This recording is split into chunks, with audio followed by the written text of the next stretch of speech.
विष्णु जी देखो कैसे याद करते हैं, प्रभु आप बड़े सुसज्ज हो, उससे बिखरे हुए अच्छे लगते हो।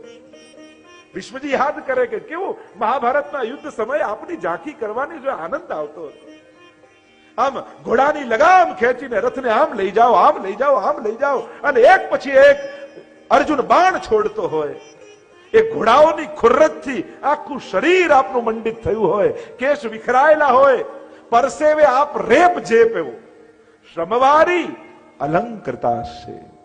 હવે આવો વ્યક્તિ સારો લાગે? આમ તમારા વાળ વિખરાઈ ગયા હોય, ધૂળથી રેપઝેપ થયા હો, પરસેવે રેપઝેપ ને ધૂળમાં મંડિત થયા હો, તો તમે સુંદર લાગો કે કદરૂપા લાગો? માણસ કદરૂપો લાગે, પણ ભગવાન અધિક સુંદર લાગે। કહું કે આવું સુંદરતા કઈ રીતે વધે કે શ્રમવારી અલંકૃતા સે શોભી રહ્યા છો, તો પરસેવે રેપઝેપ થયેલો શોભે કેમ? ત્યારે મહાપ્રભુજી સમજાવે છે કે આ શ્રમ પ્રભુએ ભક્તો માટે કર્યો છે, એટલે એની શોભા વધી ગઈ છે।